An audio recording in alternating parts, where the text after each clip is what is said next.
Hey, yo, it's me, Pops Van Marmalade, and you're watching the Comics-Related Madness Network. Huh? So come get some. CromCon. CromCon.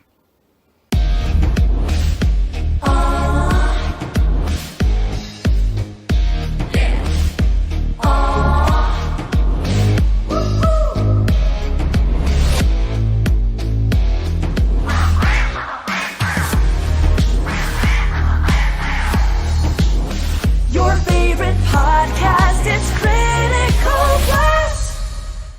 Hey, we want to shout out to our sponsors, Daytona Beach Comic Con. If you are a fan of comic books, if you're a fan of comic book conventions, and if you like meeting comic book creators and getting comics and comic-related stuff, then you need to make your plans to attend Daytona Beach Comic Con.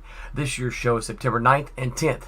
Silverline will be there, so you should make your plans to be there too. We'll see you there.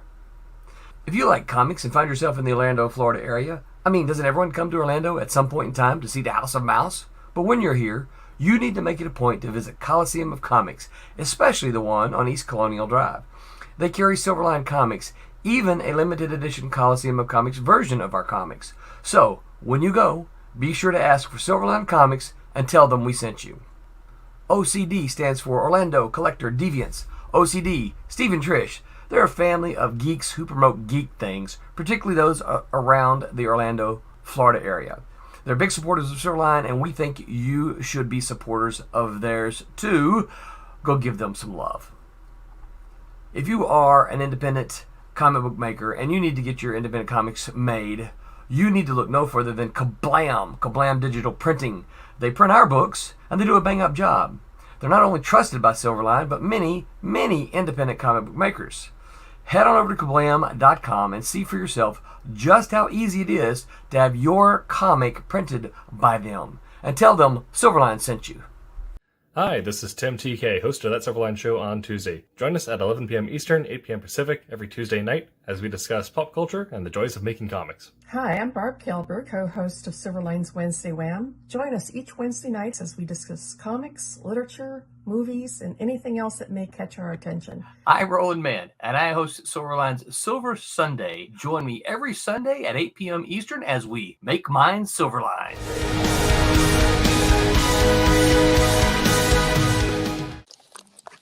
I didn't mean to share. Hello, everyone, and welcome to... Oh, wait. Tommy's video's open in the background now here. Hello, everyone, and welcome to Silver Sunday on this Sunday night, December the 5th. How are you all doing? Doing well. Oh, good. Glad to hear it. I don't know. We'll find out. Tommy, my legs are still a little bit rubbery. Oh, are they? Well, yeah, you got a good workout.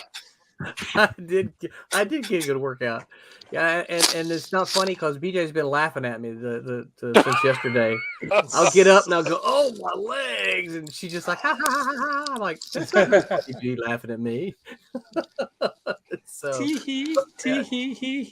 So for those of you who are, and we've got a video to show. So for those of you who don't know, Tommy's been taking me on his bike rides, or some of his bike rides with him. It's funny.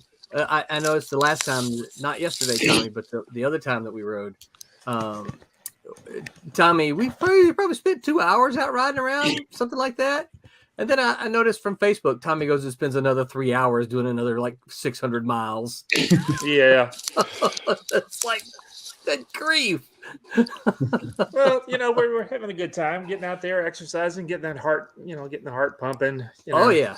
Yeah. What happens when you get old? You got to start working out a little more. Don't want to become a couch potato. Oh, so. I had a blast. Yeah, and I especially needed it because I had some. I guess when did I go back to I saw the doctor Friday, and my cholesterol. He told you not to exercise? No.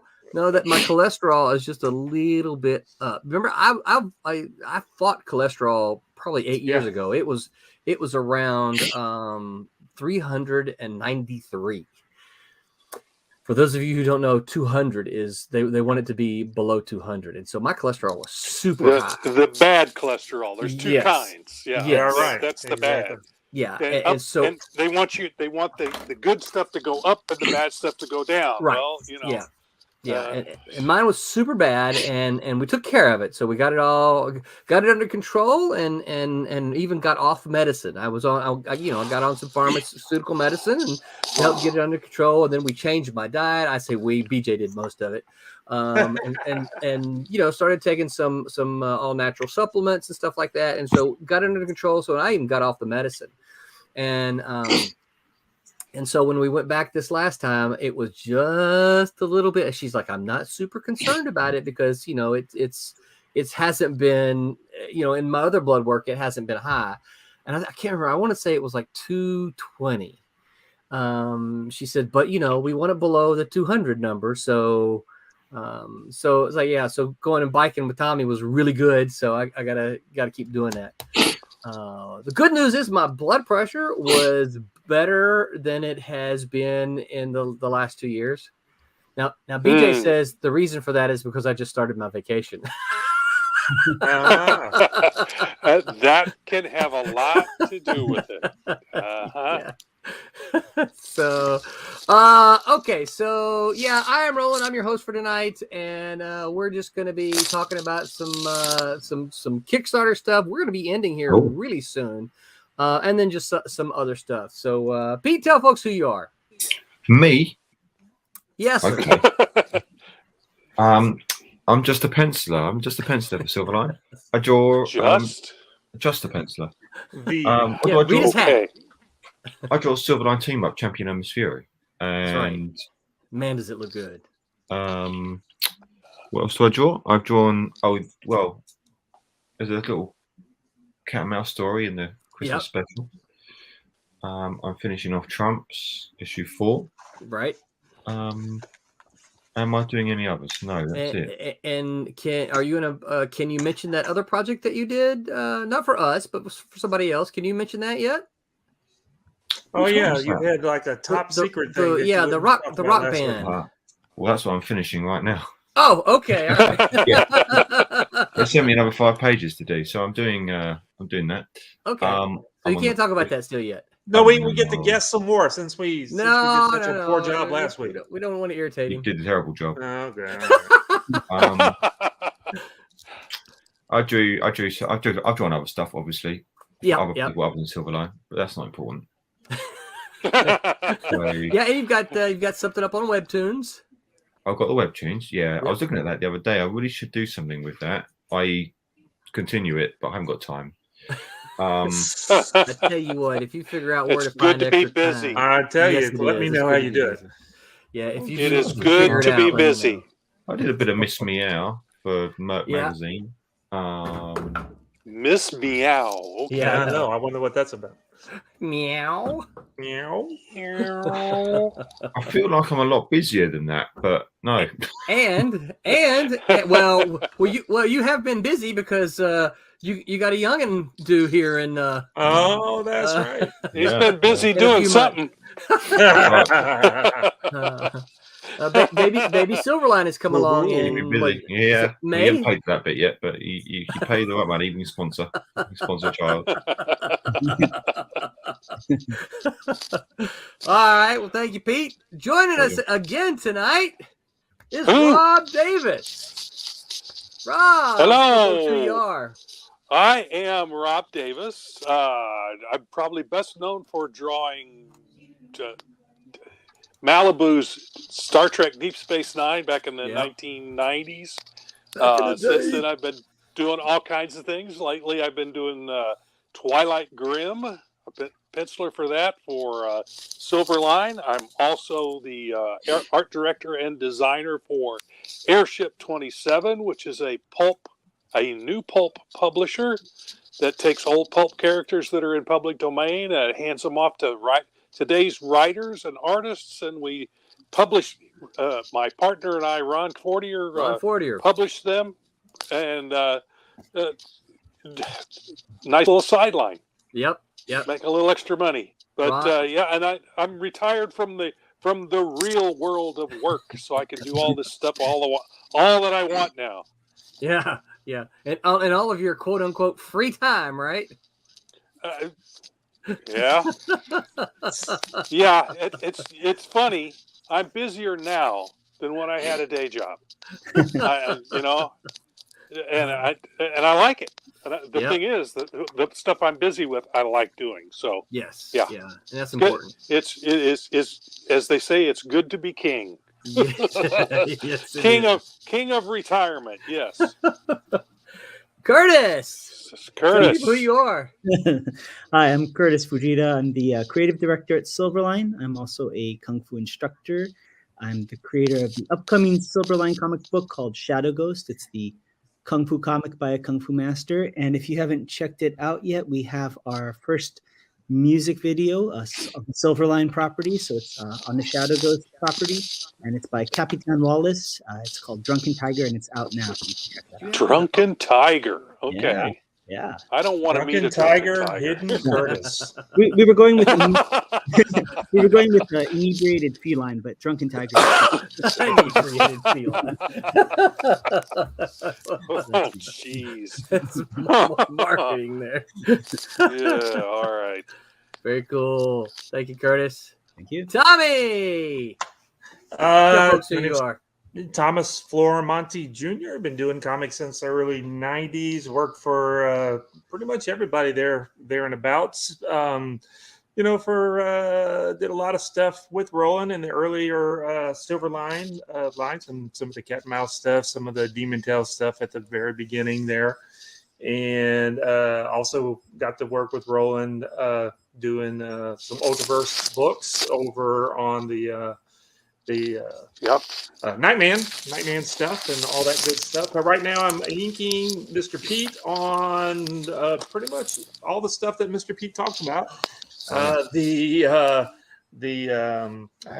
book sitting over there. I should have went and grabbed. Maybe I'll go grab a copy of it. Yes, the team up book and the I don't know if I'm supposed to even be shown. Oh yeah, that's what I thought you were talking about. Oh, what look is at that. this? Oh, what? Yeah. Hold that back up, because hopefully that'll be shipping this coming week.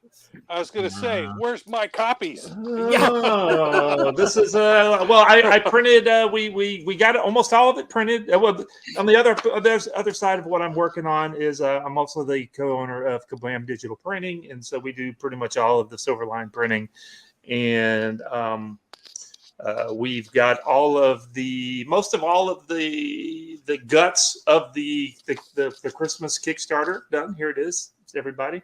So I printed off a copy to make sure that all the binding and stuff looked right, and it looks pretty fantastic. Pretty spiffy. Yep. Oh, let me look at this some more. Oh, I'm sorry. And it's almost all printed. Hopefully Monday, Tuesday, we'll have it all bound up, and then Roland can grab it and get it shipped out here in the next few days.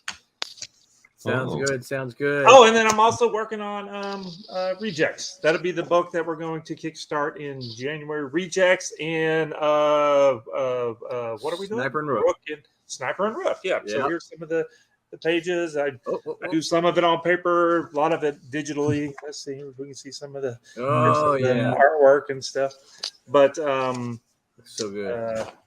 And besides that, like I said, I do the Kablam stuff, and then when I have any spare time, I'm trying to do bike riding, and like we talked about earlier, I'm trying to kill Roland, getting my alligators out on the.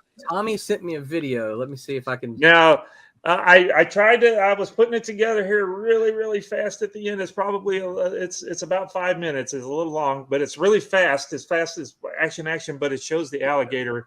I did get I was filming when we were doing the alligator thing. So okay, if you guys want, that looked very manga there for a second. I added some special effects to it, so it speeds through it all pretty quick, except for the alligator part, which you'll see. And if there's anything, my wife and I watched it a second ago about. Oh man, I got music and everything. Yeah, I know.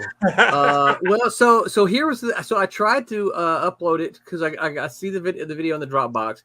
I tried to upload it to StreamYard, but it's too big. Yeah, it says the size limit for video It clips is and kind of StreamYard. big. Yeah, because I couldn't crunch 200. it down. I was just trying to get it. I edited it in LumaFusion, and I there's- output it as fast as possible. There's a share button on the bottom where you can share a video. Tommy, I don't know if you have it on your current device, but it says you can share a video file. It's on my iPad. Let me see if I can get it to. Sure. All right. Oh, wait. Yeah, let me see if I can do that actually. Play it on your. Oh, I may be able to do it. Let's see if it works. Yeah, play it on your. Oh, look, and we're even still here. Wow. Yeah. You cycle really quick. Yeah. Trying to. What's the speed limit? Now this part was easy because that was all downhill. Man, it looks like I'm pedaling really fast. Yeah, so there's Mr. Roland. But the problem is, probably made me go back up the hill. Oh, wait, I've got the video of that too. This is the whole thing, huh? Yeah, all of our 2.5 hour trip wrapped up in 5 minutes. And I needed to really have cut half of that out, but I ran out of time. So I apologize ahead of time, but it's fun. So there was a really cool place about midway. Yeah, I skipped all of that part. Oh, so we don't get to see the lake? No, because I was trying to cut this down so fast. Remember, this is video. Ask Curtis. Curtis just edited a whole video. You got to cut out stuff. But the lake was like the best view. Yeah, but I left the alligator in. Okay. All right. I feel like I'm playing a video game. Yeah. Yeah, so one of the things Tommy told me, he's like, if you see an alligator, don't panic. And I'm like, okay, well, you know what? I wasn't worried. I'm like, I'm not going to panic. I see an alligator. We're not going to panic because it's going to be like over there and I'm going to be fine. He didn't tell me we're going to ride within like 3 feet of the dadgum thing. Yeah, I had a slight little panic. You can see me start. I don't know if it's on the video or not. But no, I've got the dialogue in there, but I was going to put word balloons about what we were talking about. So we'll come up on it here in a second. And yeah, maybe we can hear. We got to listen really close, and you can hear our conversation. Here, it's coming up here in a second. Yeah, because I remember this area is where it was at. Yeah, right. I switched to another you'll see me get regular over video mode here in a second. Oh, we just passed it, didn't we? No. It's okay. Because I know I like almost come over in your lane. Yeah, I know. Here it goes.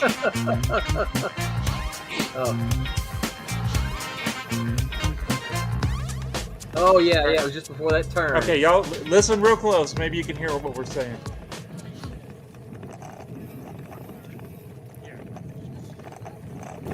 Or maybe not. And Steven is really happy or surprised. Here it comes. With the all the angles and stuff. Look at the alligator! Look! Oh crap! Oh man! Well, listen. That's how on this video here I just. You got goosebumps? Yeah. We're about to. All right, pause it for a second because you couldn't hear it. Pause it for half a second. Okay. So right there, Roland's in front of me, and I could see him all 10 step. And I said, "Did you have goosebumps?" And he goes, "Yeah." I said, "Do you want to turn around and take pictures?" And he goes, "No."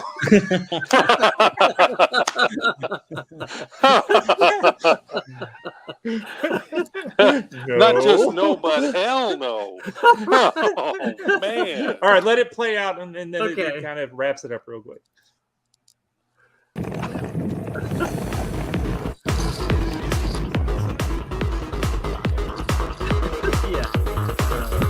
Now see, the other alligators we see is more like what I was kind of expecting. Yeah, it's further off the trail. They're down in the creek, and you know, I got plenty of room to get away from them.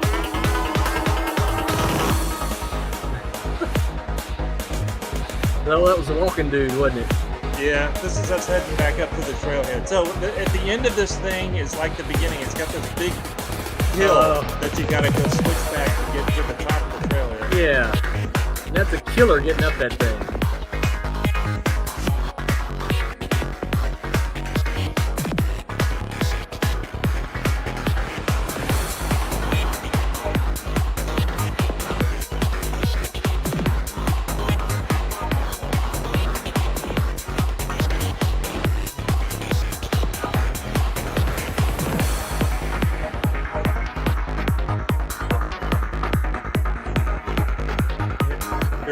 There was Roland.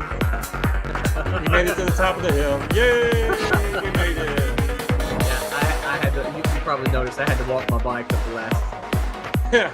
I couldn't make it. Just us congratulating ourselves and patting ourselves on the back, and that was it. Was that on a GoPro or what'd you use?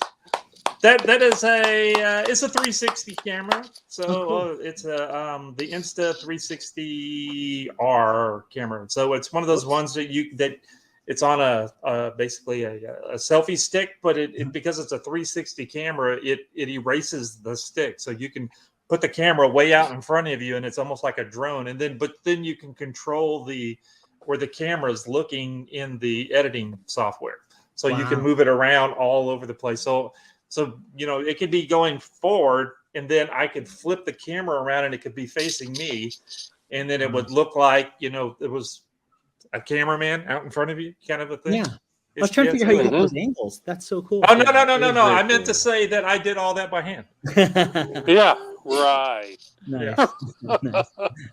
Oh, there's our Kickstarter. Yep. Look at that. We're doing great. Oh, hi. Let's see if I can't. There we go. All right.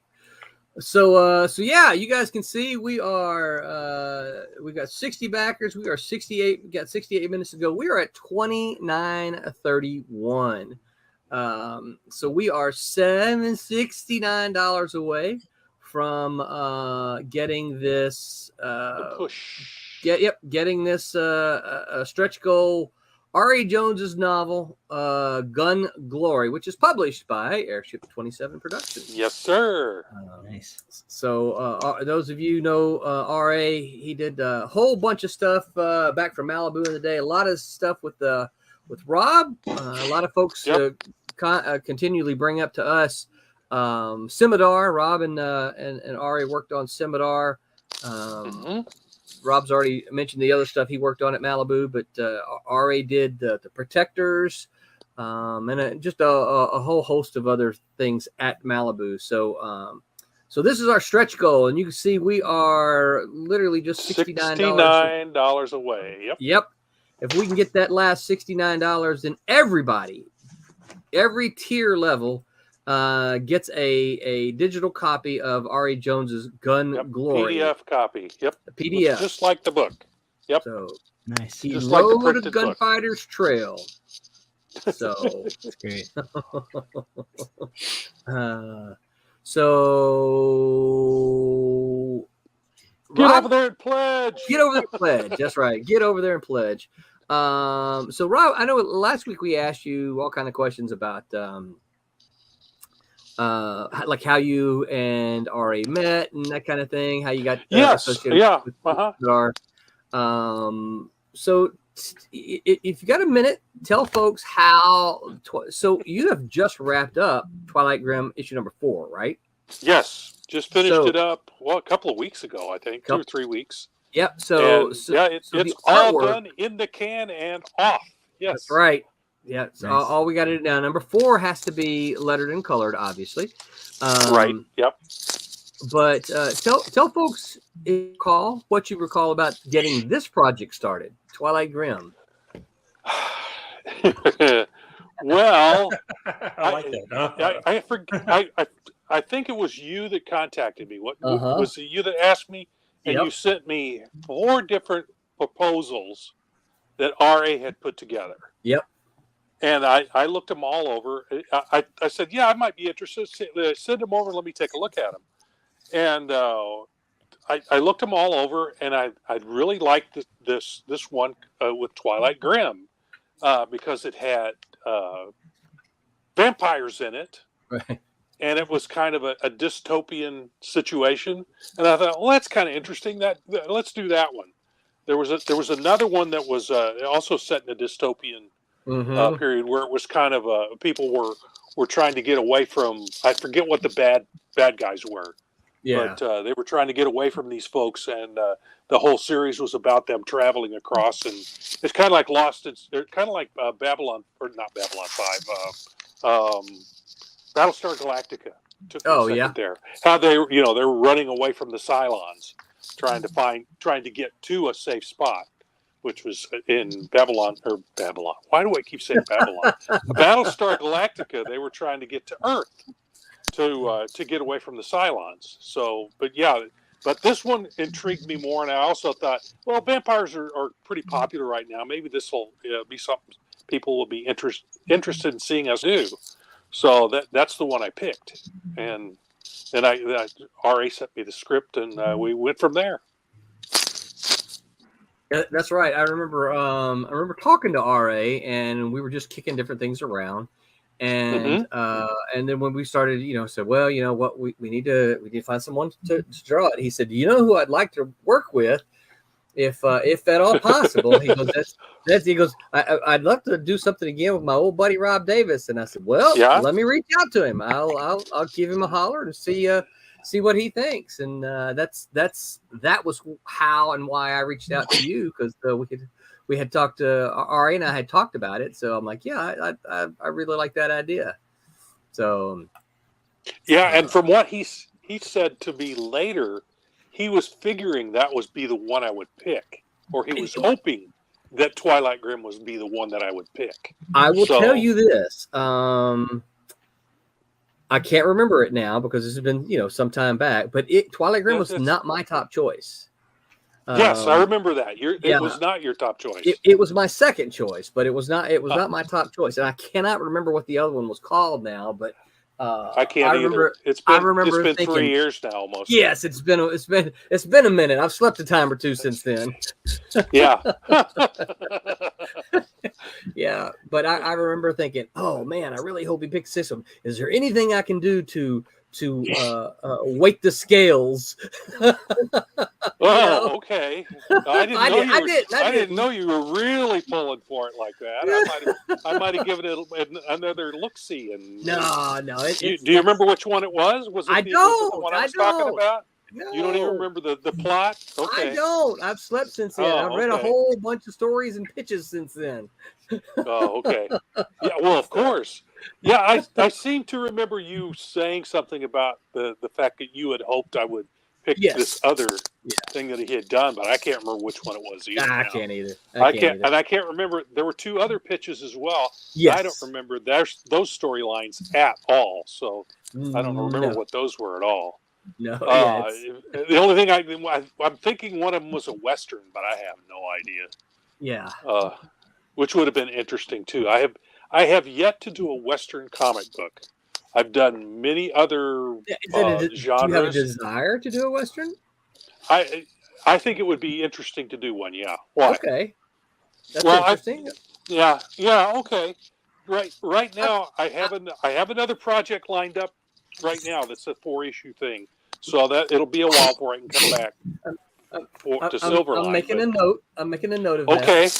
Yeah, and I would, and if RA's got one, it would be. I would love to do one with him, but another one would be fine too. I wish we could get the Lone Ranger. I would love to draw the Lone Ranger, but I know that's impossible. I think who's got that now? Dynamite. I think Dynamite's got that now. Or IDW. I forget which one. But they had the last. They were the last ones to have the rights, I believe. I think it was Dynamite. I'm trying to remember. Ari did a Western that I enjoyed quite a bit. I think he did one called Pistolero. Yes. Yeah. I remember that. Yeah. I was. I think when that was getting pitched was when I was starting to get work over at DC on their Star Trek stuff. Okay. And then came back to Malibu and was doing Deep Space Nine. So I think that's what derailed me possibly doing that with him. It ended up being a pretty nice little book, really. Yeah, no, I enjoyed it quite a bit. I can't remember who the artist was. I remember it's been quite a while ago, so I can't think of who it is either. I have a memory of the cover in my head, but I can't remember who the artist was. No, I don't know if they're still working in the business or not. So Probably Kurtis, not. That's me. Yeah. Since you were around in those days back at Malibu, what are your memories of RA and Rob? Well, definitely, the Deep Space Nine. I remember that. I remember on RA's side all the Protectors and what became known as the Genesis line, but the Protectors, which was really, really fun series. And I guess a lot of those things RA has kind of continued those public domain characters, right, or different iterations of them. But But I mean, I just remember how. As far as the writing goes, RA was like prolific at Malibu. I mean, like anything, almost Still anything, is. yeah, almost anything that wasn't an Ultraverse title was an RA Jones title, right? Yeah. But it's funny that Rob was mentioning Lone Ranger, because I remember the Now Comics Green Hornet, and I didn't even realize at the time that Green Hornet technically is actually the descendant. Yeah. Of the Lone Ranger. Yeah, he's the great nephew of the Lone Ranger. Yes. Yeah. Oh, is that right? Yeah. Yeah. Uh-huh. Yeah. And when you look at the story, it's almost identical. I mean, he has his sidekick who's from a different, ethnic background. Instead of a white horse, it's a black car. Yeah. He's got an ethnic sidekick. Mm-hmm. So yeah. So would I wasn't too sure, Rob. Have you ever worked on anything Green Hornet related, or would that be something that you would entertain? That's an interesting story. Mm-hmm. When it was at Now Comics, I had been working for Now Comics. And we mentioned the book I was working on, Die Kamikaze. I think the last time we got together. And toward the end of that book, the checks started not coming on time. Now. And at one point, they stopped coming. So I stopped working and ended up having to threaten to sue. I finally got all my money, but there were other people who got burned pretty badly. So anyway, later on, then that was before Now Comics acquired Green Hornet. Now, at that point, Ron Fortier came up with a pitch for reviving the Green Hornet as a generational character, which he was to start with, because he's the Lone Ranger. So then the great nephew was the Green Hornet, and then after that, the Green Hornet had several generations, and that was what the gist of the series was for him. So at one point, they were talking about doing a mini series in addition to the regular series. Set in the 1960s with that Britt Reed of the 1960s, played by Van Johnson from the TV show. And guess who Ron Fortier tried to tap to draw that? You. Yeah, me. Wow. He called me up. He wrote me a letter, and then I think he ended up calling me. But I don't remember exactly whether it was just through letters or email or how it was. But anyway, I essentially told him, well, Now Comics and I aren't on good terms. So, and I'm not interested in working for him, even though I would love to draw the Green Hornet. So I came that close to actually doing it. Wow. To actually doing that. And that would have been a lot of fun. And I was very, very disappointed that I had to tell him no.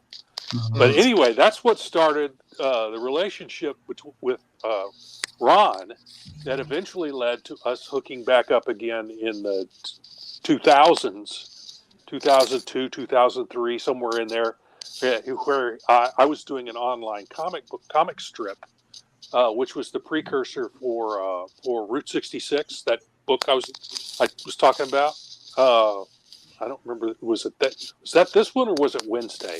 Might have been Wednesday when we were talking about the Spirit of Route 66. It's a book a concept that I came up with that I actually did. I ended up doing a book with, but I first tried to do it as a web comic book.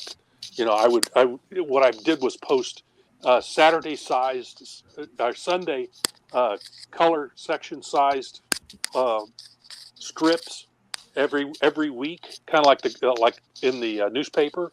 How the Sunday strip is like 3 tiers. Well, I made mine 2 tiers, so it would fit in the format of an iPad or a computer screen. And I did that for a while, and Ron ran across it, and of course it had my email hooked to it. So he got a hold of me, and then we started doing the pulp stuff. We did an online comic strip about Dr. Satan, which was a pulp character from back in the 20s and 30s. We did a story about that, and then we kind of rolled that into doing a book on the same character, Dr. Satan, and we did a book on that. I illustrated it, and then that rolled over into some more stuff. We did Brother Bones. Then it started steamrolling, and now Airship 27, which is what all that turned into. We're now doing about 24 books a year. So that's 24 books. Yeah, printed books. Yep. Wow, that's a lot. It is. That's 2 a month. But I'm not drawing all of them, but I am designing them all, and I'm creating the logos and putting it in the program to get it ready for print. But yeah, we do the average is about 2 a month. Some months we don't do anything because no one's on a deadline. Everyone is working on a back end deal. We don't pay any money up front, which we're not making much, first of all. But it's mostly for fun. But we do pay royalties, but it's on the back end. We don't sell a lot of copies, but we are having a great deal of fun, and that's what keeps me pretty busy in my retirement. Yeah. But that all came from Ron Fortier contacting me to draw the Green Hornet. So, and he was that, which was a very popular book written by Ron back in the 90s. Very popular book. I've got a whole, you can't see, I've got a whole bunch of them. I've got a run of the Green Hornets back there written by Ron. Oh, and I think the first issue had a painted cover by Steranko. I think I could be wrong. Yes, it did. It was a great cover. Well, it's a swipe. Oh, it is really? Really? Yeah, it's a swipe. It's a swipe from the cover of a book of a character we actually published at Airship 27. He's a public domain character called Captain Hazard. Huh. He was a one-hit wonder. He only ever had one book published back in the pulp era, and the cover is essentially the exact same layout that Steranko used for that first cover of the Green Hornet. Wow, that's funny. One thing I'd be curious about is because I think that kind of pulp DNA is definitely present in RA's comic book work. Twilight Grimm, I really feel that, but I can't articulate what it is that quantifies something as pulp versus not, because I don't know if it's just so ubiquitous in pop culture now, or what would any of you say would be like hallmarks of that, or what? So how would you define pulp? Exactly. Yeah, exactly. We've had that discussion at Airship 27 and at some of the conventions that we've gone to, and what it kind of boils down to is very fast-paced writing, kind of very pared down, not a lot of descriptive, but it's very fast-paced. There's a distinctive bad guy and a good guy, and it takes different permutations throughout. But any action films you see today, James Bond, he's essentially pulp. Jack Reacher, pulp. Anything that's kind of like that. Strangely enough, Perry Mason is actually a pulp character. He was first written as short stories in pulp magazines, and eventually Earl Stanley Gardner turned him into turned it into novels. But anything like that that's got that fast paced bang bang bang bang bang, page turning stuff, has a lot of action in it. Hey Rob, that's pulp. Yeah. I think every time your microphone must be on your string here. Yeah. And whenever you move, it's going pop, pop, pop, pop, pop, pop, pop, making these really loud cracking noises. And I'm not hearing it, so. Yeah, we were trying to figure out what it was, and I'd like shut everybody's mics off, and I'm like, "That's Rob. His microphone must be on your I will stop banging against the string here. I think it's because you're talking with your hands, right? Yeah, I'm a hand talker. I'm gonna have to sit on them now, I guess. Yeah, sorry about that. That's okay. It took us a bit to figure that out. We're like, who's making this noise while Rob is talking? It's like I muted myself just to see. Was it me? Yeah, think about it. I muted you. I muted Pete. I muted. It's like, okay, that's Rob doing that. All right. Now that I know, I'll probably be sitting here like this all night now. And it's just because your mic is on your your cord there.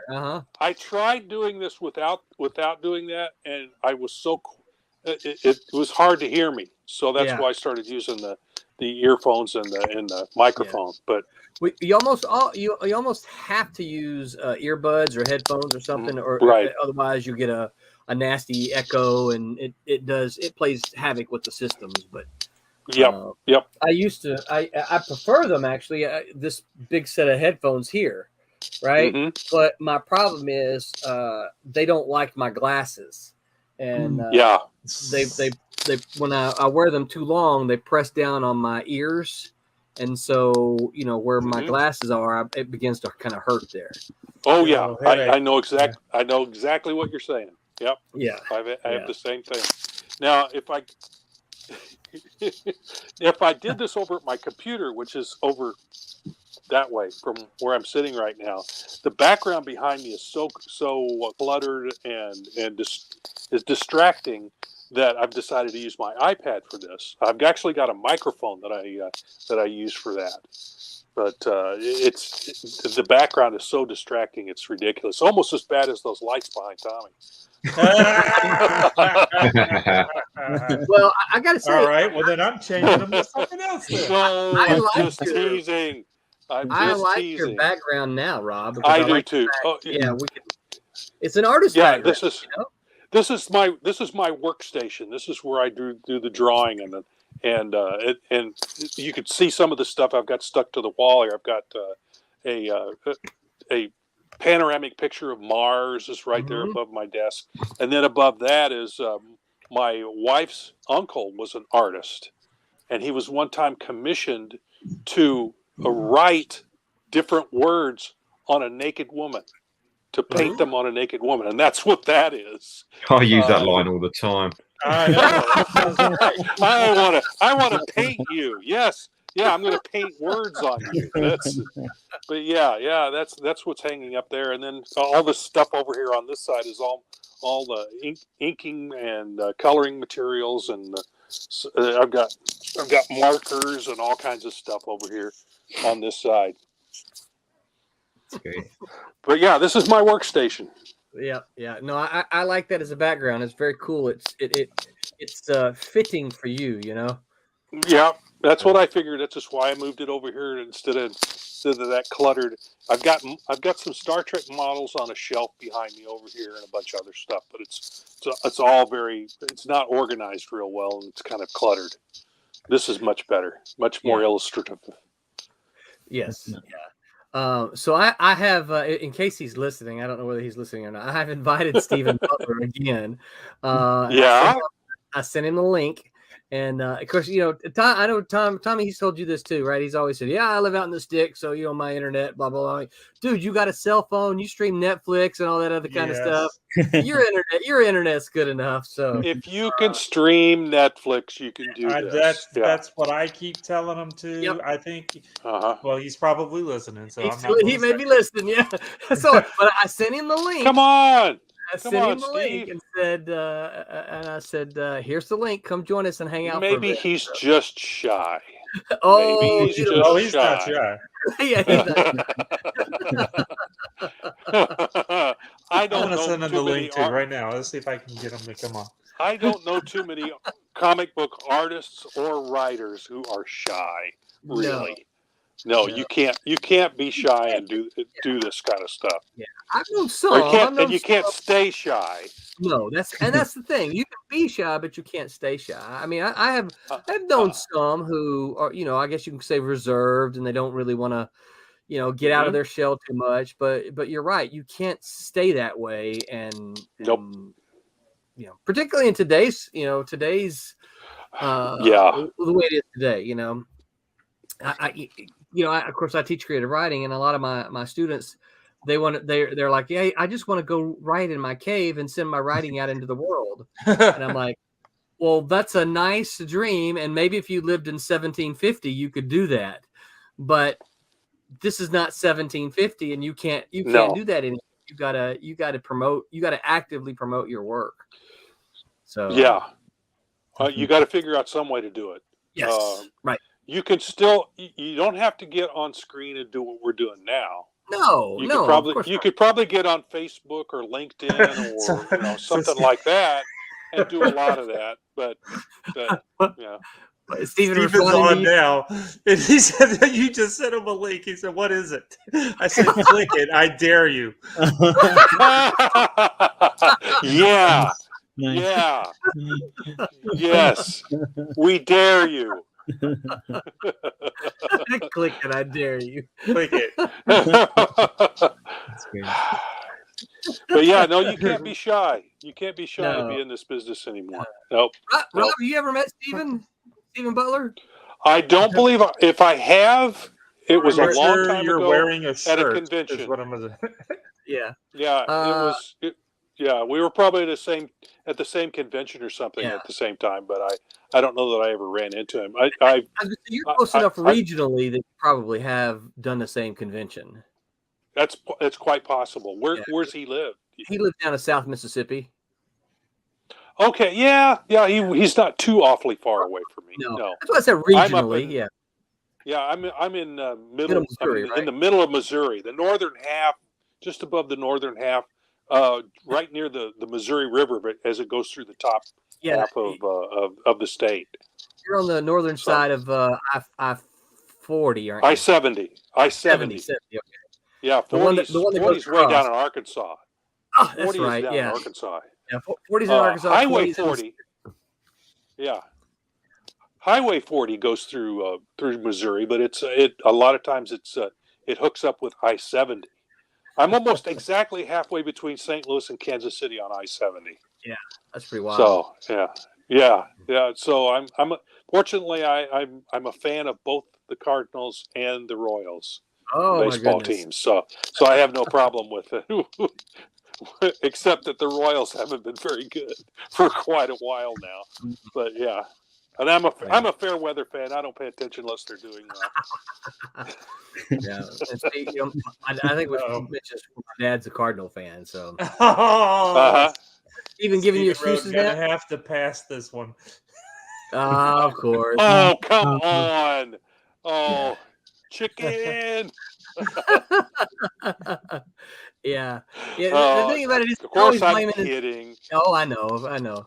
The thing about it is he's always blaming his internet, but I'm like, no, it's not your internet. No, that's an excuse. I mean, you should be able to do it. I think part of his hesitation, and correct me if I'm wrong, Tommy, I think part of his hesitation is that I think if he does it once, he's going to be there. Everybody's going to say, "Hey, do this, do that." Well, I didn't want to say that on the air. I'm sorry. I shouldn't have said it then. Yeah, I wouldn't have. What? Oh, okay. Sorry. So you're afraid that 5-second bleep, right? Yeah. So he's afraid that everyone will start harassing him to do this. Is that what you're saying? I think so. Yeah. I think there's a lot of people. That's I think there's a lot of people who vie for his time already, and and I think he's like, man, I want to draw. Leave me alone. Well, there's some of that. Yeah, I would prefer to have my back turned to the camera right now and be drawing, but yeah. But you got it. It's like we were saying earlier, though. You got to get out there and push your stuff. You got to spend some time pushing this stuff so that people will be interested enough in in what you're doing to see what it is that hey, that crazy guy Rob, what's he's talking That's about right. this stuff. Maybe you know, as check it crazy out. as he is, it's got to be. It might be fun to read. I mean, I hope that's what's happening.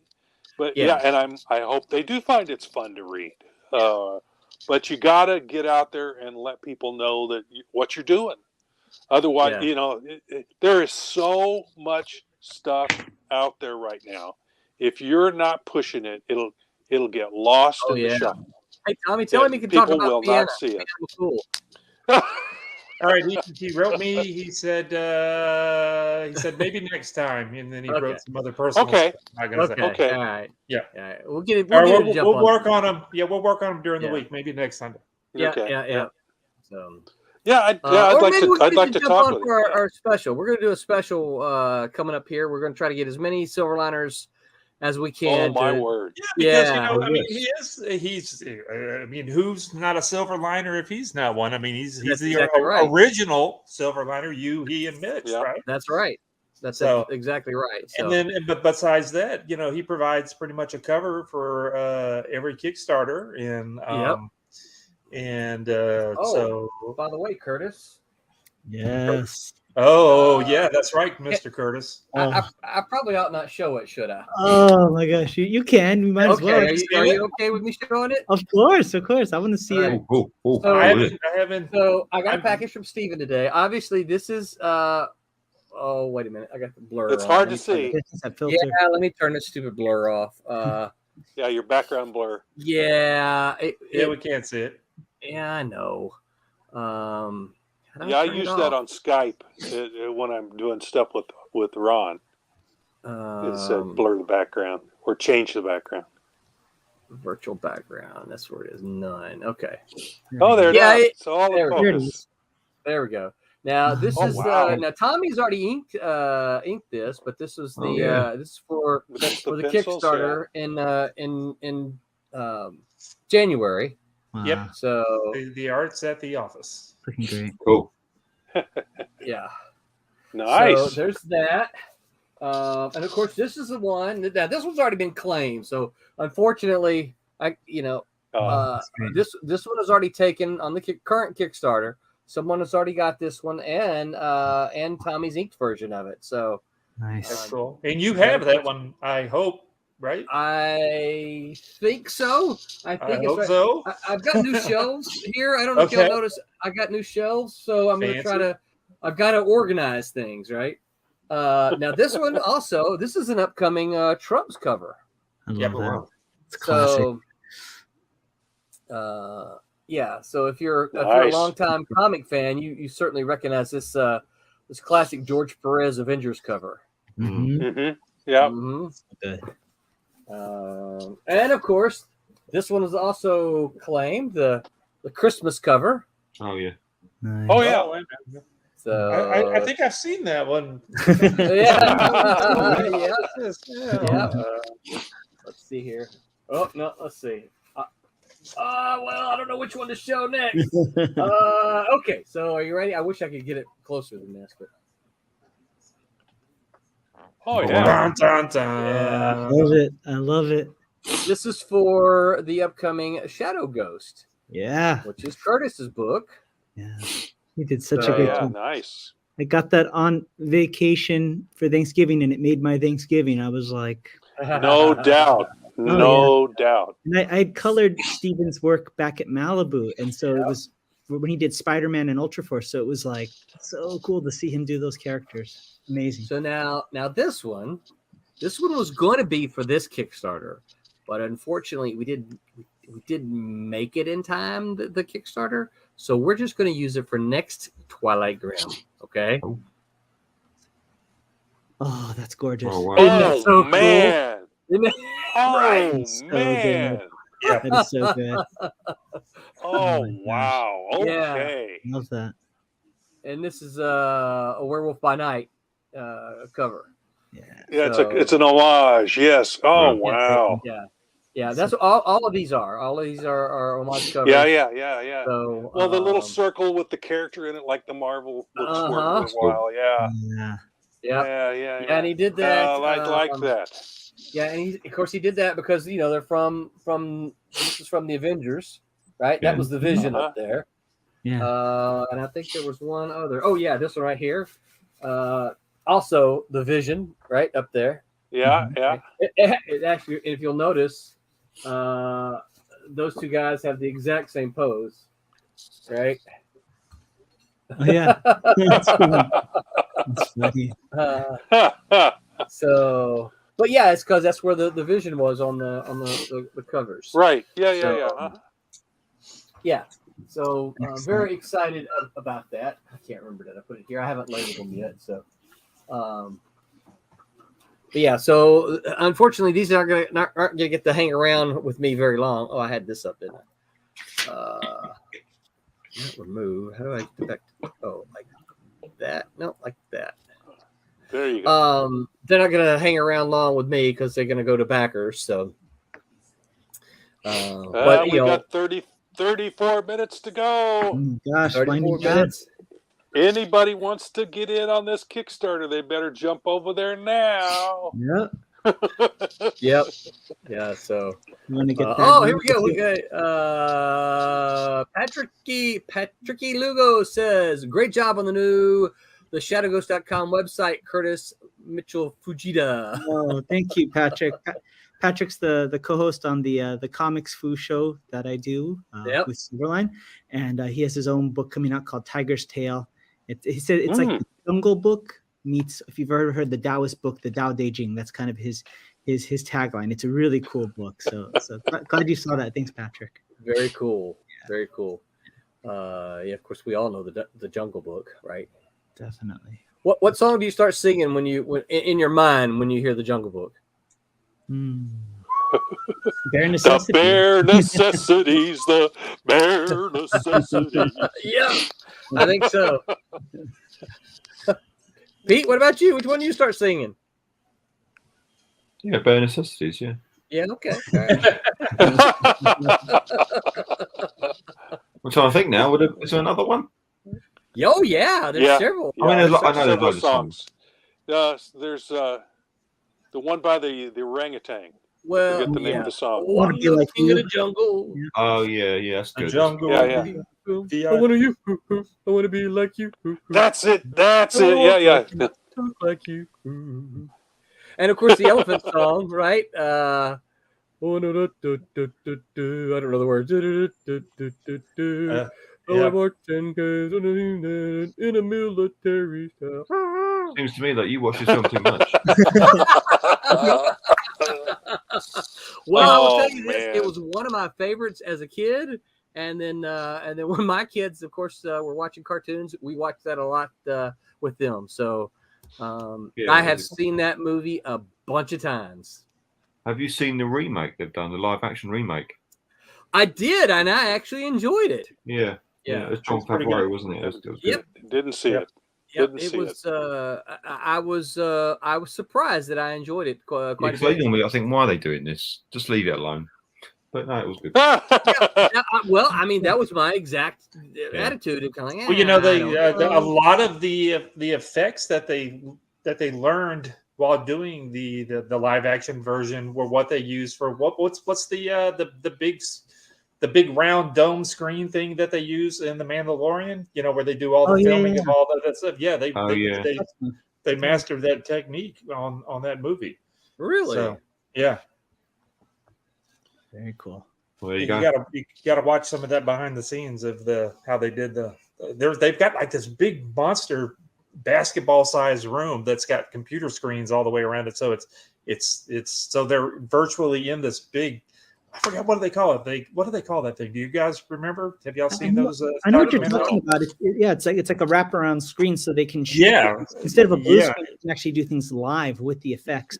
Yeah, and so I mean, again, it's weird because as the camera moves around, it's got the positioning thing, so it'll be super high def what the camera sees, but the rest of it's not rendered as well, so you can kind of see where the camera moves around. It's really cool. You got to watch those behind the scenes how they do that stuff.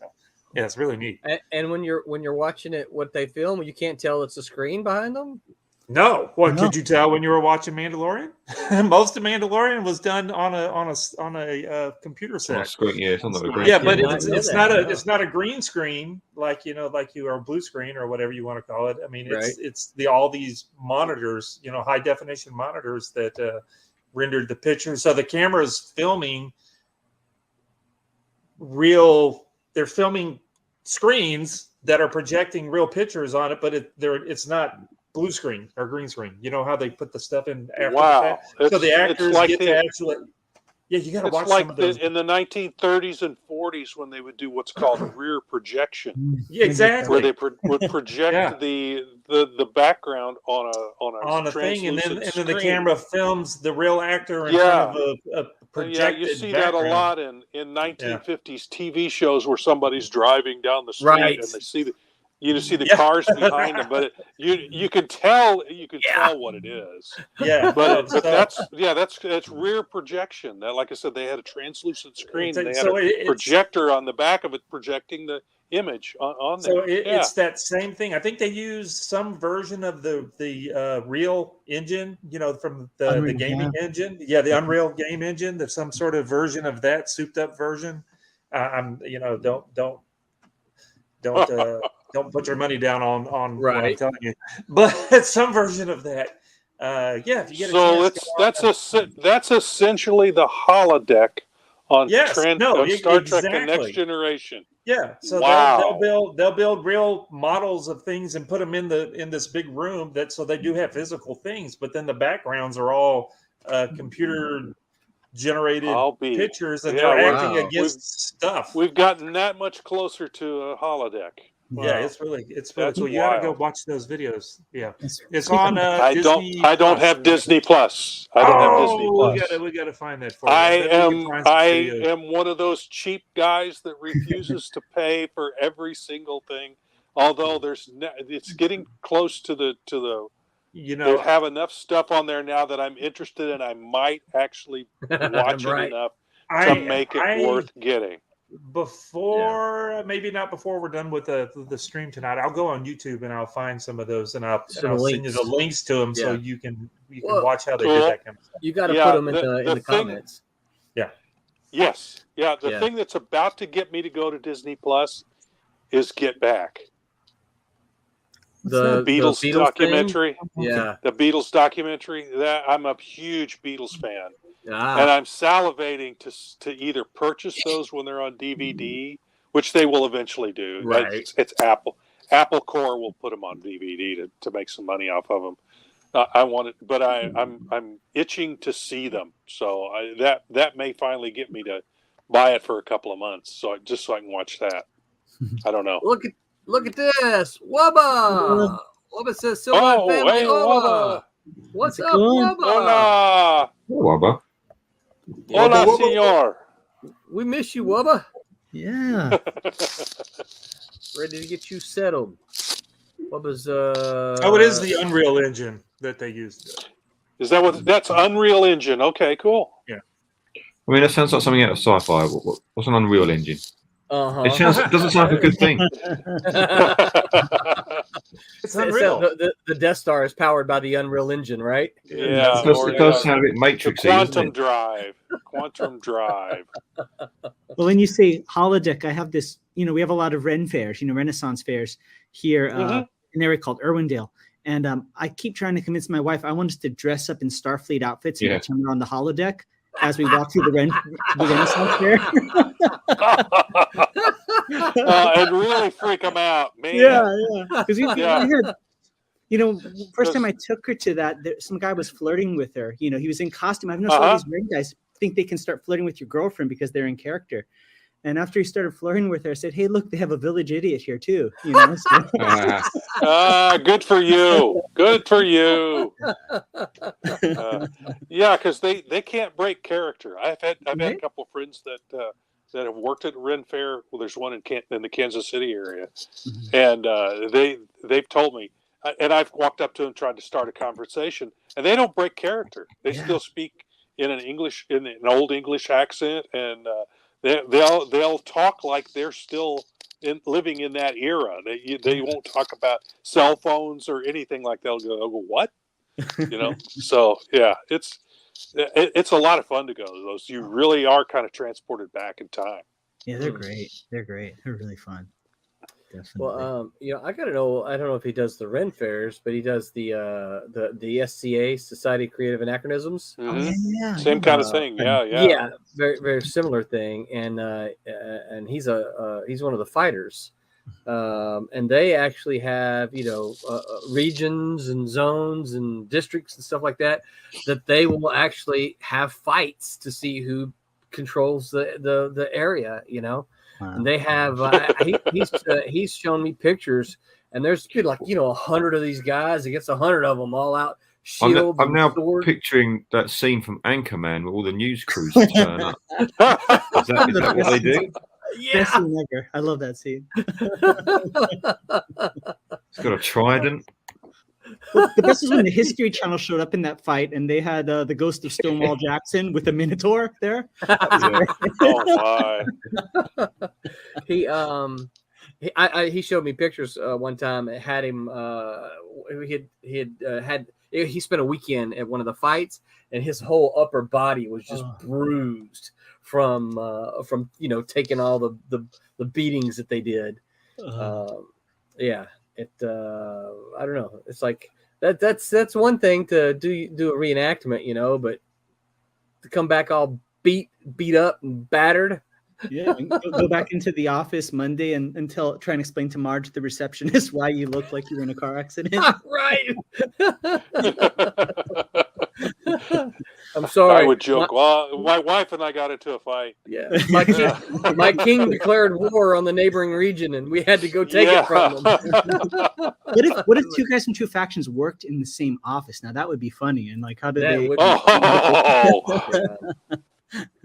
Yeah, I know. I haven't seen it in a long time, but I know they've taken a picture of, or they've taken like a map of North America, and it's been literally just drawn into regions. Wow. That each district, I don't know what they call them. I've forgotten, but each district holds, and that each of them they have a king and a queen and a royal court, and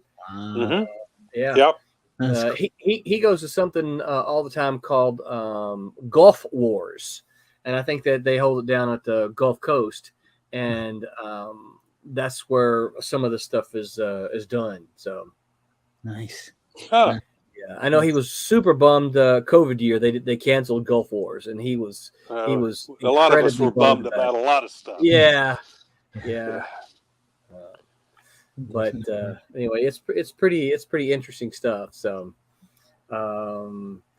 Lugo says, I wonder if the SEA still does their East Coast chapter versus West Coast chapter wars. Penzik. I don't know the answer to that. I bet my friend would know, but I don't know the answer to that. If they do, I'm sure he would be involved some way, somehow. I was looking to see if maybe he was on Discord here, and I'd shoot him a line real quick, but I don't see him on. Yeah, I don't know. He was real involved with it for a long time when he lived in Memphis. Then he moved over to the Atlanta area, and I think because he got out of his King's District or something like that, I don't think he did it quite as much.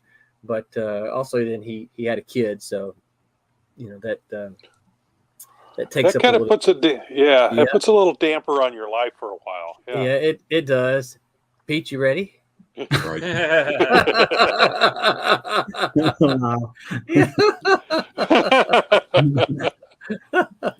Yeah. Let's see. Well, who was it? It was some stand-up comedian went on the Tonight Show one night, and he was talking about how when he and his wife had their first child, and he goes, it's kind of like this, and he reached behind the couch, and he grabbed this little piece of chain and snapped it around on his leg. And then he reached behind and pulled out this big, looked like a ball of chain, and threw it out, and it had a diaper on it. He says, that's what it's like. Yeah. The thing the thing for us, I think the biggest shift that we had to make is you couldn't be sporadic anymore. You couldn't say, "Hey, let's go do this." Yeah, you can't. Yeah, you can't can't. spur of the moment things. Yeah, Right. you can't do those anymore. Yeah, Nope. you're like, "Oh man, we got Not easily. It can Yeah. be done, but it's not easy. Yeah, because you got to say, well, who's going to watch the baby, or do Yeah. we take the baby? And if you take the baby, then you got to pack the bag for all Yeah. instances. So Y'all are scaring Pete. it's too late. Yeah, whether he's scared or not, it don't matter anymore. Well, it's like my wife's doctor's nurse said after the baby she came, you can't bring him back for a refund. That's right.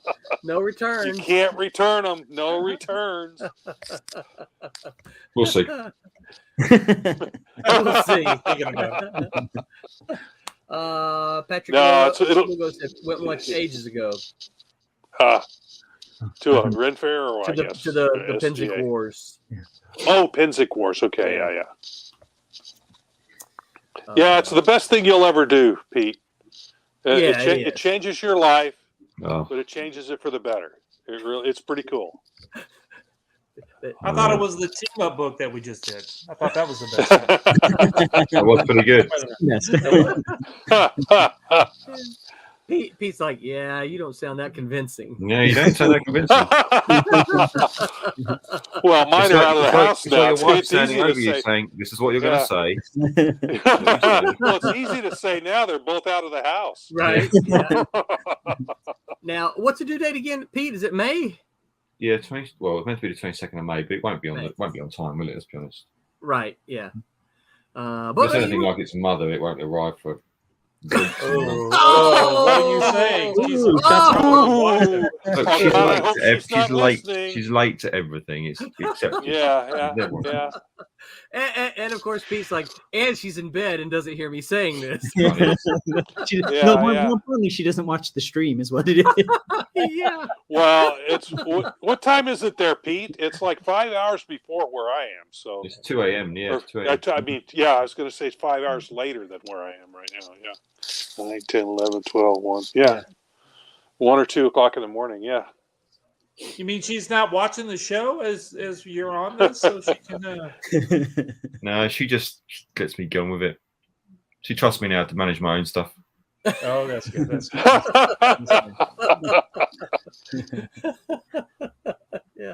Yeah. It's more like, just go and get out of my hair. Yeah. Yeah. You do what you got to do. Right. Don't tell me. Yeah. We first started doing it. BJ was watching all the streams, and now she doesn't. Yeah, Renee used to watch them too on Flip YouTube. She's not watching now. She's watching Hallmark Channel. Somebody falling in love on the Hallmark Channel. Yeah, I think BJ's probably watching some cooking channel. Yeah. So. Yeah, my wife's probably downstairs watching some Christmas thing on Netflix right now. Yeah. So, Steve, you can stream Netflix and do this at the same time. That's right.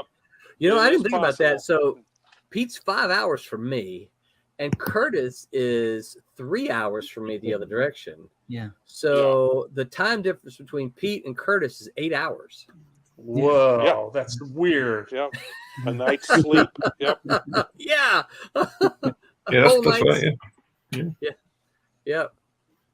Definitely. So thanks for staying up late with us, Pete. Oh yeah. Pleasure. Always. I get work done. It's it's like just another 2 hours. Well, when I was doing regular freelance work, those were the hours I worked from 10 o'clock until 2 in the morning. Yep. The most productive hours of the day. Yep. And I wish I could do that in this old 67-year-old body now, but it won't stay up that late anymore. Yeah. Not get up and do the things I got to do each day. Yeah. Those were exactly my hours from 10 p.m. to 2 a.m. It's like those were the most productive hours because everybody was in bed. No of course, phone calls, no interruptions. no phone. This was pre-internet, so there was no, Netflix or TikToks to get you lost in a black hole or YouTube. You just 10 to 2 was just work. Definitely. So, well, it looks like I think we're at almost 15 minutes left on the. Let me double check. Yeah. 15. yeah. We still haven't got that last $69. Somebody's got. Come on, folks.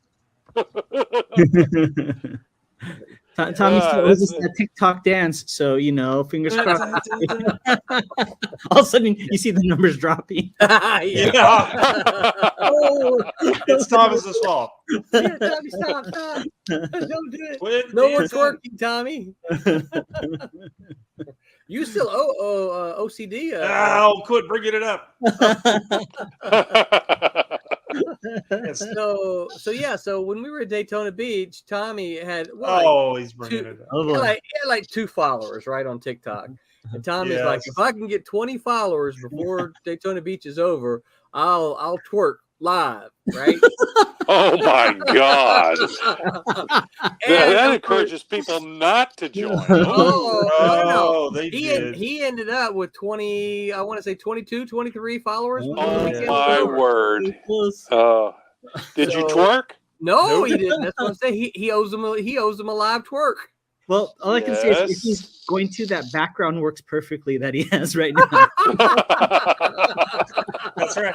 That's the stage, Tommy Flormonte. That's a reindeer running by now. Yes, it is. I have to get the appropriate music, right? Yeah. Exactly. Let's put a big skull on there. There. Oh, someone just did it. Oh, look. Yes! Yes! Yes! Yeah! Thank you. Whoever that was. Yep. Great. Whoever that was, it made that pledge. Put us over, and now everyone is going to get R.A. Jones gun. Yeah. Gun Glory. Gun Glory. Thank you. Gun Glory. Yes. There we go. Yeah. Winner. Cool. Great job. Very cool. Let's see here. Got another. Eric Fitz said, "Good evening or good night, everyone. Will you be launching any other books in December or January? What's the next 3 or 4 books set to launch?" That is a great question, Eric. Might you be the Eric I've swapped some emails with? The last name I'm not sure of, but I've swapped some emails with Eric about this Kickstarter. Are you the same one? If you would clarify that for me, please, or clarify, whatever.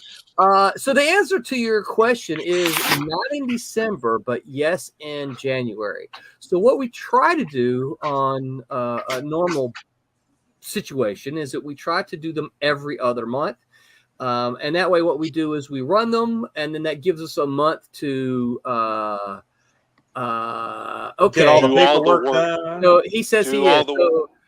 So I just say this, Eric. I want to say it aloud because so all these guys can hear, and I won't go into all the details. But based on the emails that you and I swapped, thank you so very much. You guys. Eric is. Let me say this much. Eric is a big supporter of this Kickstarter, and he is. So thank you so much, Eric, for really helping bring this to life. So to answer your question is that what we try to do is we try to run one, give it the month to get the money from Kickstarter, place our order, and then ship them out. And usually they ship like a week before our next Kickstarter launches. So that gives us about every other month. I will tell you this: we've already got our dates set for next year. See if I can find it here. And our next Kickstarter is slated to you don't have to give your real name. Our next Kickstarter is slated for January the 13th to the 30th, and that's going to be Rejects #1 and Sniper and Rook #1. Nice. For those of you who don't, I didn't ask him for his real name. He's putting up here. So Eric Sims, Ari Jones, Pistol Arrow, Western back in the 90s was awesome. Yeah, we were talking about that a little bit earlier. Yeah. Yep. Looking forward to his book, Make Mine Silverline. Yes. Thank you. Yeah, you guys, we all owe Eric a huge, and let me just say a huge thanks for his support on this Kickstarter. Thank you, Eric. Thank you. Thank you. Yes. Yeah, so we've got them planned. So from January 13th to the 30th, March 10th to the 27th, May 5th to the 22nd, July 7th to the 24th, September 1 to the 18th, and then November 3 to 20. That's our 22 Kickstarter schedule. Oh man, this is Eric says, thank you guys for making great books. Oh, thank you. Thank you. Thank you. Thank you, Eric. You're welcome. Yeah, please. What a jerk. What a jerk. I don't mean that, obviously. but thank you. That's like Han Solo. I know. I know. I should have said that. Yeah. One shot first, right? That's right. He did. Yeah. So did. now, as to the actual books, Eric. So I've started working on the 2 blog entries for the end of the year and the first of the year. Basically, the end of the year, the last one will be a review of 2021, and then the first one of the year will be. I didn't mean to make it go. There it goes. So 9 minutes. Windows, if you grab a window and shake it, all the other windows go away, and literally everything jumps off your desktop. And I accidentally did that, and everything went away. And I'm like, no. So Eric, let me just give you a rundown of these are the books that could potentially kickstart next year. Now, here's the deal. We do them every other month, right? And we do them 2 per month just because we have so many books that are in production. I'm about to read off a list to you. A lot of books. I'll just I'm going to read off a list to you of 18 books. Okay? I'm not sure exactly yet how this is going to happen. Yeah, because somehow or another you're going to change how many months are in the year. I don't know. How you're gonna do Right, yeah. So I'm just gonna run down the list. Okay, this is the ones that are some of these are this close to being finished already, right? Some of them still have a little bit to go. So I'm looking down, middle of the year, at the end part of the year. But some of them, they're like. You can't see my hand, but they're like that close to being ready, right? So here's the list of the books, right? So Rejects #1, Sniper and Rook Volume 2 #1, Cat and Mouse #4, Wolf Hunter #1, Obsoletes #1. Jackson, I sent you a link. Join us, man. Divinity #3, Bear #2, Silverline Team Up #2, Trumps 3 and 4. What's that, Pete? Oh crap, that's me. No, you got 2 of those books, Pete. I wasn't listening to the first bit. I said Trump's #4. Oh yeah, I'll do that as well. Yeah. When do you want to put that on Kickstarter? Because I really need deadlines. I really need deadlines. Otherwise, I'll just do it out. Never hurts. Loads of stuff. Okay. All right. And work at a pace that is not commercially viable. Well, we'll talk about it. I'll work something up. I'll send you an email and we'll get some worked up. Don't say January the 1st, obviously. But... No, I'm going to say May the 22nd. Yeah, I'm good that day. There you go. That'll work. Well, I don't have to do much, do I? I just got to sit there. Nah, that's right. Yeah, you're not going to do any work. Have the iPad out. I will say this: if you decide to video it, just be sure of your angles. Yeah, why be doing that? There you go. Yeah, that's like videoing the fireworks. If people record fireworks, but never ever watch the video again. I was like, no, not going to happen. Okay, so then there's Switchblade #2, Teen Beetle #2. There's White Devil #2, Twilight Grimm #4, And these are not in any certain orders, just because you already heard Rob say he's done, right? It's done. This is one of those books, right? This is one of those books. It's like it's this close. Night Rise #1, Shadow Ghost #1, Satin's Ways #1, Kalis Volume 2 #1. So that's 18 books. Stephen Brown says, "Hey, what's up, Stephen?" Hey. Jackson says 18 books. Yes, Jackson. And again, I sent you a link, dude. Click on that link. And Come then on down. Atrocity Press says, "What up? What up? What up, Atrocity? Thank you for joining us tonight." Let's see if I can get back over here. Jackson, look in your Facebook messages, and you'll see. That's where I found it. So Eric says, so the main factor that dictates what's released and the order is when they're ready and finished being produced. Man, that's an awesome list. Sure, you don't want to go monthly. Are you trying to kill me?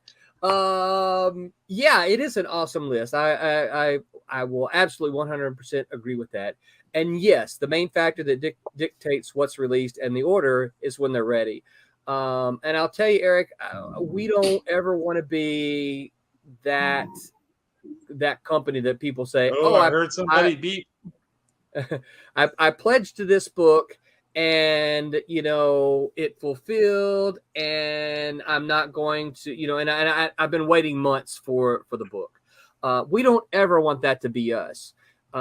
So we will launch when we've got, just a little bit, maybe a couple of pages of letters or some, like we launched Twilight Grimm. When it's that close to being done. Right.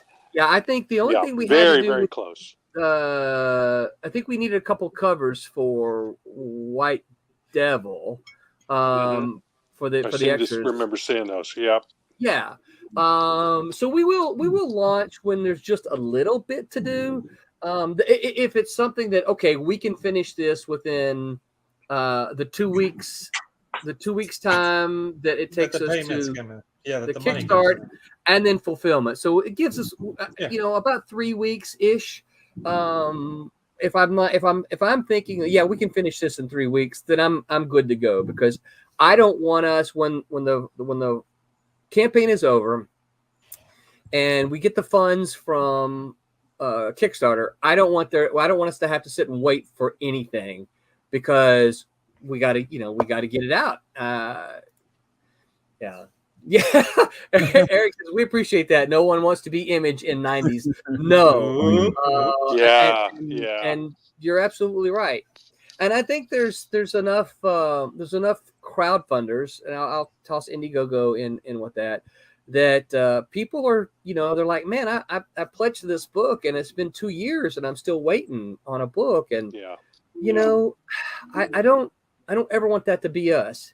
I want you to back us because you want the product, not because you're not sure you'll get it. If you decide you're not going to back, it's not going to be because you don't know you'll get the product. It's going to be, oh, well, I don't know that I like that book. Okay, that's fair. That's a fair thing. But I don't ever want it to be because you're like, well, I don't want to back it because I might not get it. Nope. Don't want that to be us. Jackson says, not in video mode. Sorry. All right. Jackson, his hair's not done is what he's saying. Not camera ready. What hair? Right, yeah. He come on like Haley. She just does a voice because her camera broke. Yeah. Jackson, I am going to send you. I'm going to send you a date though. You gotta make sure you shower and do your hair up that night, because we're going to try to get a great big Silverline get together. So there's 100. So we're looking at the countdown now. We got 105 seconds left to go. But we are looking, for those of you who are watching with us right now, where'd my calendar go? We are looking at December. Oh, shoot. I want to make sure I'm going to get this wrong. I think we said December 22nd on a Wednesday night. We're going to try. That's the night we're going to try to have a great big Silverline bash, get just as many people as we can on that night. It's gonna be a mess. It'll be fun. It is going to be a mess, but well, the largest number of people you can supposedly get on this is 10. So well, we're gonna have to. You're gonna cheat. You're gonna stretch that, huh? Well, no, we're gonna either go with Discord, probably with Discord. Okay. We might go Zoom. So okay, all right. Yeah, I got Zoom, so I can do that. Yeah. But Discord, I every time I try to use that, it's so I'm just discombobulated. We might do Zoom then. That might just be easier to. I mean, you do what you need to do, and I'll figure it out if I have to. But every time I look at Discord, I'm going, it's not. I can't intuitively figure out how to work it. Rob, I'm a computer guy, and I don't like Discord either. I don't know what the deal is. I really don't like it. I've been on computers since the late 80s. Exactly. And there are certain things that I go, who designed this? I know, that's what I say. And Roland's like, you're an idiot. And I'm like, no, I'm not an idiot. I know I'm not an idiot.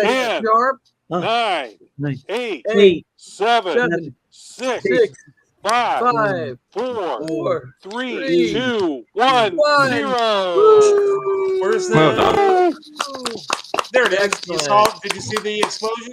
Yeah. There it is. Yeah. Hold on, email me that. Another one. How many does that make now, Roland? Yeah, what is it now? That 15, is 16, that is number 15. Wow. Whoa. That's Yeah. Nice. Yeah, number Nice. 15. So Congrats. Congratulations, guys. yeah. Good job all. So Definitely. And number 4 is in the can from me, and the rest of it's coming soon. Yep. So, yes, it is. So yeah, we'll probably see Twilight Grimm 4 sooner than later next year. Yeah, I'm figuring probably spring, hopefully before Planet Comic-Con, which when is is that? I'm trying to think. It's either April or May. I've got 2 different conventions I'm going to. One's in April and one's in May, and I can never keep straight which one's which. I think Planet Comic-Con is April, but that's a guess. Like April 22nd, somewhere in there. That's my annual comics show. Gotcha. Yep. Planet Comic-Con in Kansas City, Missouri. Yes. Yeah, and you'll be there. Patrick Lugo sent us a champagne bottle. Thank you. Thank you. Yay! I'm start drinking.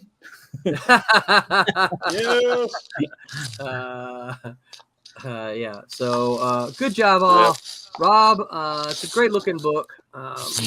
It's well, thank you. Yep. You're very welcome. Good looking book.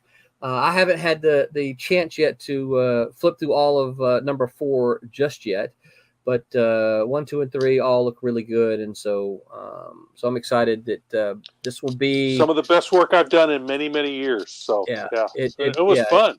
It was fun. And you know what? That's key. I tell that to everyone but Pete. It's got to be fun.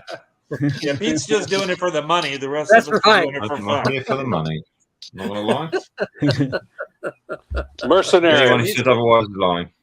He's got to make baby money now. So. Oh yeah. Mm-hmm. Oh, that's right. You know what? That's We're probably true. not going to hear "Mama Wants New Shoes" anymore, are we? That's right. No, yeah, you will. He knows his wife better than that. That's not gonna change. Yeah. She needs it. We need formula now. We don't need new shoes. Yeah. Yeah. I think my Yeah, Ferrari's it's off the table there. Yeah. You have to turn that second Tesla in. You're gonna have to sell it. You may have to see if you can get your down payment back. Sorry about that, Pete. Oh, kids. No, Pete's the one that did it. It's his fault. It is your fault. Yeah, it's Takes 2. Well, that's Takes true 2. too. Yeah. Well, and then there's also the saying, "Mama's baby, Papa's maybe." Oh. Well, a lot of, yeah. A lot of people I've asked have always I'm responded not the same saying thing. anything in this case, but All right, so for the Kickstarter here, you guys, I know you probably know how it goes, but what will happen is Kickstarter will take some time to collect the money, and that takes them, I think, about a week to collect it, and then it takes them about 2 weeks to get the ish. It generally, so far in my experience, it has fallen on about the 2 weeks and a day or two for me to get the money. So it's right at 2 weeks.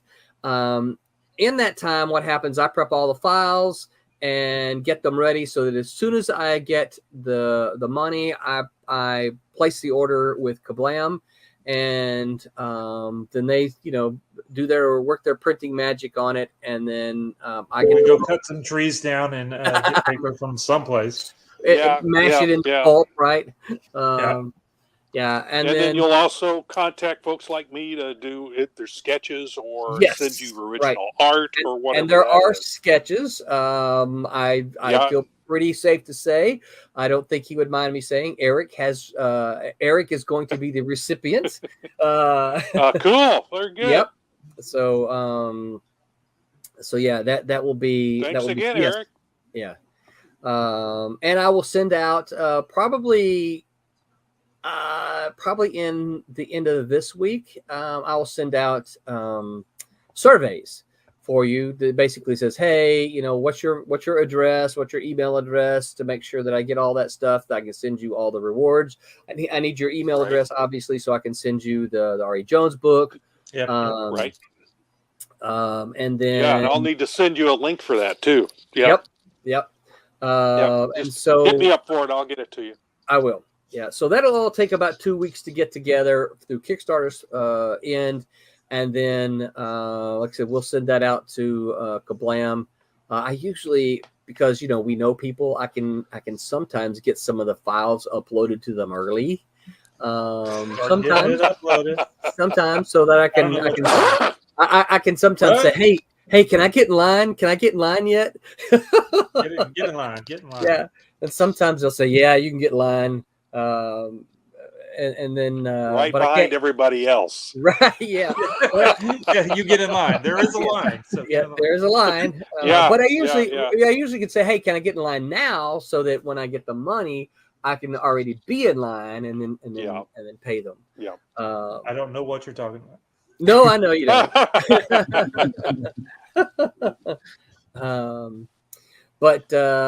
And so that's kind of the way that goes. So if you see that in a week's time you got a request from Kickstarter for a survey, please fill that out, so we can make sure that we have an address to send to you. Send to you your books. So, but we're not looking to ship those to you until 2022. So, sometime in January. Or early. Well, it'll be early January, but again, our next Kickstarter launches on the 13th. So, my experience, these books will probably go out around the 8, 9, 10 mark. Yeah, right? 5 days to a week before. Yeah, before the next one. Yeah. Right. I've noticed that when I get my package of stuff, it's usually about a week before the next Kickstarter starts. Yeah. The only thing that's really holding us back, or holding Kablam back, I don't know if I didn't say us, I meant Kablam, is there is a global paper shortage. So as soon as we get paper, we're printing. So we're getting stuff out as fast as possible. Yeah. Yeah. It's so weird. So it is very weird. Yeah. Probably all sitting out on the boats. But a lot of our paper comes from Canada. That's just across the border. That shouldn't be on a ship. Yeah, it literally is a mess right now. That and all of the printer parts and all that kind of stuff. It's everything's a mess. We're a good week or two behind, and we're there. What can you do? You can only do what you can do. That's right. You can only do what you can do. Yeah, I know. I saw a Mackenzie post. Mackenzie's got one of the books coming up. That she's been waiting. I think she said 30 days for a part for her truck. Oh Lord! Wow, really? She hadn't been able to. I had an accident with my car. Planet Comic-Con had their spring show. They're normally in the spring. They pushed it back to August. as I was going there, I had a car accident. It took 5 weeks to get the car fixed. Really? I was without my car for 5 weeks. Wow. And Yeah. part of that was waiting for parts. Wow. Yeah. So everything's in a mess right now. Yeah. So Yeah, and the printer parts that we're getting for replacement stuff is, I think they're as production of all that stuff is getting back in, that some of the parts are coming through and they're not quite as good as they should be, and they're wearing out a little faster than they should, and everything is a mess. What I am finding is that when I go somewhere to have a service done, the service is not as good as it was before the pandemic. Right. Something somewhere clicked, and people just they're not willing. I guess they're not willing to work as hard, or I don't know what it is, but my customer service at many places that I've gone to has sucked. Yeah, it's been really bad. Like the folks that did the repairs on my car, they didn't communicate very well with me what was going on at all. My blood pressure was through the roof before I finally got my car back, because I didn't. He was going, it'll be done in a couple of days. Yeah. Well, a week later, it'll be done in a couple of days. He called me one day. He made the mistake of calling me on my phone. I lit into the guy. I was that angry. I said, just fix that car. I think it's get it done. Yeah, it's that with pretty much everything. Everything is running behind from parts getting in, and everybody's just on edge as things are. I guess everybody wants to. We do know that everybody's not going back to work like they need to, but what they are doing, everybody's just a little on edge. Everybody's worried about the new Decepticon virus and blah blah blah, whatever the hell. Is it Omicron or is it Omicron? It's COVID-19 version 12. Version 12. That would have been the easiest thing to say. But everybody's just a little on edge about everything. We all just need to calm down. Well, just to kind of calm everybody down about Omicron. Evolution of viruses is such that it may become more contagious, but it also becomes less deadly. Yeah, that's what they were saying today. It's evolving so that it can survive. Yes. And the longer its host survives, the more people it can infect. Yeah. So as it evolves, it's more likely to get less dangerous. It's just going to be more contagious. It's getting closer to the flu. Where the flu it doesn't kill as many people. It's still going to kill people, but it doesn't kill as many. So anybody that's panicking about this, calm down. Number one, we don't know. Yeah. We don't know anything yet.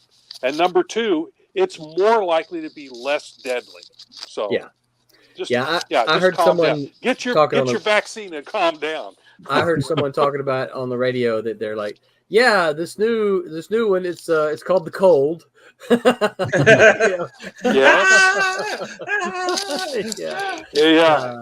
may get to the point where it's like the common cold. It just makes you feel yucky for a while, and then you're through it. That may be where it gets. Yeah, I mean, but the people are working hard on it. So get your vaccine, wear your mask, wash your hands, do all that good stuff, and try not to gang up on people and be all exactly. Just stay cool for a little while longer. You can get out and do your thing and just give everybody a little space. We know that when you're ganged up on people and you're too close, and that's where people are getting sick. And just don't do that. And the good thing is it's slowing us down a little bit. We were all moving too fast. It's just gotta get this done. Slow down a little bit. Yeah, Roland, that means I'm not going to get the next book done. Let's see if I can break. Look, see, he's frozen. Now He probably ate up all of his bandwidth. Oh no! He probably ate up all his bandwidth trying to stream that to us. While we're waiting for Curtis to return, let me go ahead and answer this question here. Eric said, "There's Curtis coming back." I think we broke it. Why don't I'll send you the YouTube link, and maybe that'll work. Maybe that'll work. All right, we'll try that then. Yeah. I think you overwhelmed your bandwidth. That's probably what it was. Yeah. It was just too much awesomeness in it. Sorry. So next time, what you'll have to do is do what Tommy did. He shared the whole file with me in Dropbox, and then that way I just played that video file, like he said. So let's see if I can get Eric's question answered here. Let me look this up real quick, Eric. I have a what was the biggest Kickstarter book you guys had out of the 15? And will you do a trade paperback every time a 4-issue series concludes, like you did with Kalas? Yeah. Yes. So I keep a. This is just kind of my document that I keep. See if I can share it. I guess I don't know that there's anything on here. No trade secrets. Yeah, I was gonna say I don't think there's anything on here that. Let me share it. Share screen, share window, and Sunny. Sunny share. Okay, so I keep this document here that just you can see. This is kind of where I had the 22 schedule, the Silverline Kickstarter history. You can see I'm kind of anticipating stuff. That's neither here nor there yet. And of course, I got to fill in this because this one just ended. Our biggest one to date. Now, I'm gonna tackle this from two parts. There's I'm going to say biggest in terms of money and biggest in terms of backers, right? So our biggest in terms of money, I am pretty sure that's going to be Steam Patriots and Steam Patriots and Divinity 2. And that one was $7,800. And it had 154 backers. I think our largest number of backers was all the way back to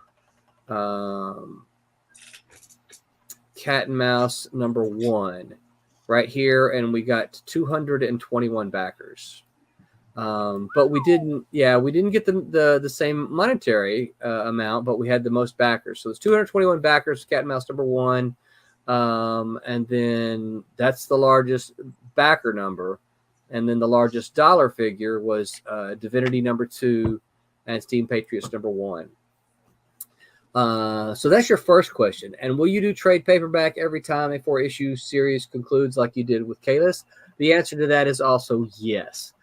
How we do that, I don't know just yet, but we, yes, the intent is to do these and then eventually collect them. So as I'm sure you know, trade papers have a much longer shelf life than individual comics. The plan also, Eric, is to once we get a couple, and we're this close, right? Once we get a couple of these series in the bank, we're going to go to a Diamond. That's the plan. And assuming it doesn't break our bank, then we're going to just start releasing them through Diamond and comic shops as well. But I don't ever want, and the reason we're waiting a little bit is I don't ever want there to be a time when there's not a Silverline book on the available that month. So in other words, I don't want to start, let's just say January and go January, February, March, April. Oh no, there's no books for May or June, right? Because I think we all know that if you're not in the catalog, the retailers will forget you really quick. And so the intent is to get us a couple of them that are ready.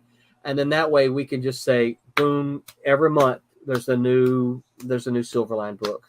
And that can include trades. We can, it doesn't have to be one of the series we're doing, but we could do, let's just say, Kalas 1, 2, 3, 4, Twilight Grimm 1, 2, 3, 4, Kalas trade, and then the next series, that kind of thing.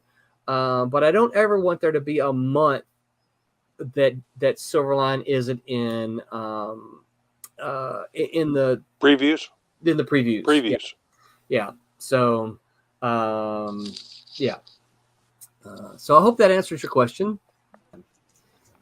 I was thinking about trying to release some of the self-published things that I've done through Diamond, and the numbers were just.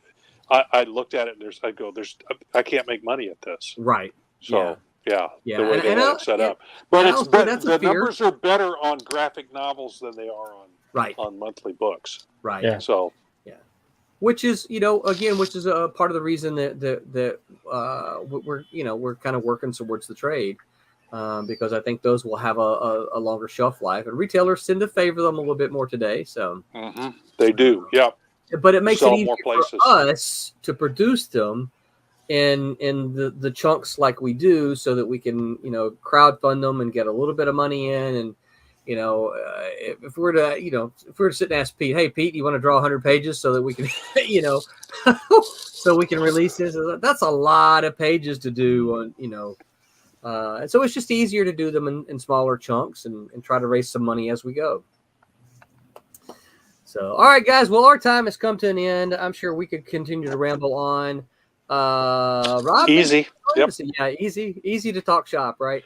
Yeah, I had forgotten or didn't realize that you wanted me to come on again this week, and then you sent me that little link, and my notifications popped up and with the link, and I went, oh, I guess he wants me to come. I better click that button. So I better take a shower, right? and I hadn't shaved in like 3 days because I don't go out and do anything anymore. I'm retired, so everything I do is at home. I maybe go out once a week. So you mean that your mustache and your goatee and mustache? That's just 3 days worth of growth? Wow, no. This right here. Oh, okay, I got you. And the reason that I don't let this grow in is that it really is scraggly. There's the open spots, and so this is But then I let this grow if I'm not going out anywhere. Yeah, when that happens to the dog. This is more information than anybody needed to know about my grooming habits. Rob, tell folks where they can find you on the interwebs. Well, I have my own domain, robmdavis.com. The opening page on that has a not been updated lately bio, and has links to other places. I'm on Facebook. I'm also on LinkedIn. If anybody's in that, I'm doing a little bit more on LinkedIn than I did before. Facebook is getting a little too censorious for me. Oh man! It's crazy some of the stuff that the algorithm is doing now. Let's go down that black hole. It slaps you on the hand, and then for silly reasons. And then when you try and do something about it, you can't get to a human being. Oh my goodness! To get things fixed. So if I could, I would quit Facebook entirely. But there's too many things associated with Airship 27 and some of the stuff I do. But I'm on LinkedIn a lot more now. Rob M. Davis is usually the moniker that I use. It might have a number after it if there's more than one Rob M. Davis. But Airship27Hangar.com is where you can find all the information about all the Airship 27 books. Every time we do a new book, I update it and it gets put on there. All the books they're all on one page. You can just scroll down. There's a list off on the navigation bar on the left-hand side that'll take you to, if you're looking for a specific character or book, it'll take you directly to it. But I try to make it as easy as possible. People have told me you need to make it easy for people to use it on their phone. Well, that's a lot of work, folks. Yeah.